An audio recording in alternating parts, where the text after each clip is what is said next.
நம்ம பல விஷயங்கள் பேசும்பொழுது, அரசியல் ரீதியாக பேசும்பொழுது ஒவ்வொருத்தரும் பாத்தீங்கன்னா இந்த பாசிசம் அப்படிங்கிற ஒரு வார்த்தையை பயன்படுத்துறாங்க.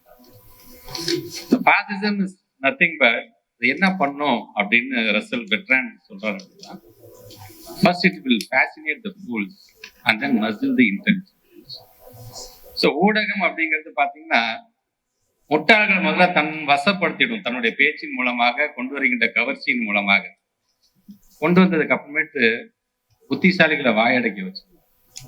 ஸோ அப்படி இருந்து விடாமல் மக்கள்கிட்ட சொல்ல வேண்டியதை சொல்லுங்க. நீங்க தவறுக்கு யாராக இருந்தாலும் எல்லாருமே சரியான பாதையில போறாங்கன்னு சொல்ல முடியாது. தவறுகள் சில நேரத்துல எங்க ஆங்கில நாங்க செய்வது சரியாக இருக்கணும், அதை பல நேரத்துல நீங்க இல்ல நீங்க போறது தவறான பாதை, இது நீங்க மாற்றிக்கொண்டால் சரியாக இருக்குன்னு சொல்லும்போது அதை திருத்திக் கொள்ள வேண்டியதுதான் ஒரு மனிதனுடைய பண்பாக இருக்க வேண்டும் என்று நாங்கள் நினைக்கிறோம். அப்படி செய்யும்போது அதற்கான நம்பிக்கையான அந்த அளவீடுங்கிறது எங்க வந்து நிக்குதுன்னா 5 வருஷம் கழிச்சு தேர்தல் அப்படின்னு ஒண்ணு வரும்பொழுது அங்க நிக்குது.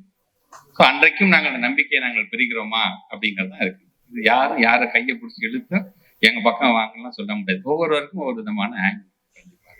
ஸோ அந்த நம்பிக்கை பெறக்கூடியவர்களாக நாம் அனைவருமே இருப்போம். அதிகப்படியான நம்பிக்கை யாருக்கு வழங்கிட வேண்டும் என்பதை மக்கள் முடிவு செய்வார்கள் என்று சொல்லி வருகை தந்திருக்கின்ற அனைத்து ஆளுமைகளோடு சேர்த்து நானும் இந்த நம்பிக்கை சேனலுக்கு என்னுடைய வாழ்த்துக்களை நான் சார்ந்திருக்கின்ற இயக்கத்தின் மூலமாக நான் தெரிவிக்க கடமைப்பட்டிருக்கின்றேன்.